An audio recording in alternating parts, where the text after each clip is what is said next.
মানুষের জীবনে একটি জীবন্ত গোলাপ থাকে, যেই গোলাপ হাসে খেলে আনন্দ করে। তুইও আমার জীবনে একটি জীবন্ত গোলাপ। আমার সাথে খেলাধুলা আনন্দ আমার মনকে, আমার জীবনকে স্বর্গ করে তোলা।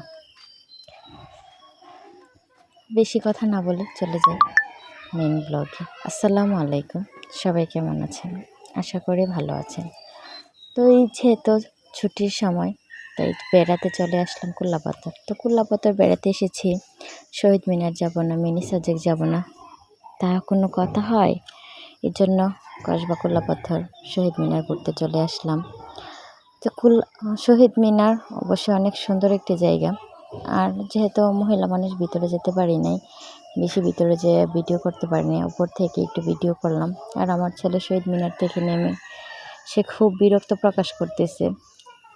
তাই যে দেখেন কত পর্যটক আসছে গাড়ি দিয়ে, আর এত পরিমাণ ভিড় ছিল। যেহেতু ঈদ, কসবার প্রত্যেক গ্রামের মানুষই কম বেশি ছিল।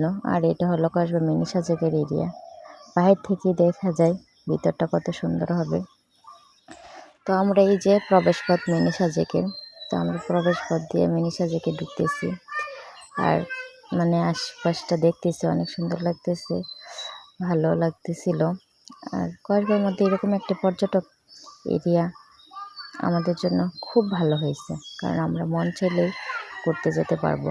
আমাদের কসবায় কোনো পর্যটক এরিয়া ছিল না, এই মিনি সাজেকই একটা পর্যটক এরিয়া, যা আমাদের মনটাকে আনন্দিত করে তোলে। তো এই যে দেখেন মিনি সাজেক দেখতে, ভিডিওতে দেখতে যতটা সুন্দর, বাস্তবে তার চেয়ে বেশি সুন্দর। তো এই যে আমি আমার মতো করে আশেপাশে একটু সময় কাটাতেছিলাম আর দেখতেছিলাম কি অবস্থা। আর ভিড়ের জন্য, লোকের জন্য ভালো করে কোথাও দাঁড়াতে পারি নাই, ছবি তুলতে পারি নাই। কি যে অবস্থা, এত লোক কোথায় থেকে আসলো সেটাই বুঝে পাই না। এই যে দেখেন কত পরিমাণ লোক, বাবা।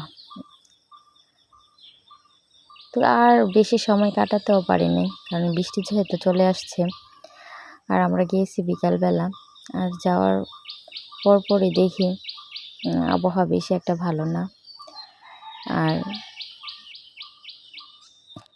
যাওয়ার পরে আসলে যতটা গেছি কষ্ট হয়েছে, তার থেকে বেশি আমি আনন্দ করতে পারছি আমরা সকলেই মিলে।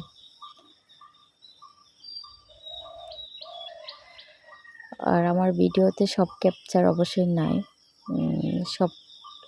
সবগুলো ফুটেজ নিতে পারি নাই, কারণ অনেক ভিড় ছিল, যার কারণে কোনো ফুটেজ ভালো করে নিতে পারি না। তারপরও যতটুকু নিছি আলহামদুলিল্লাহ।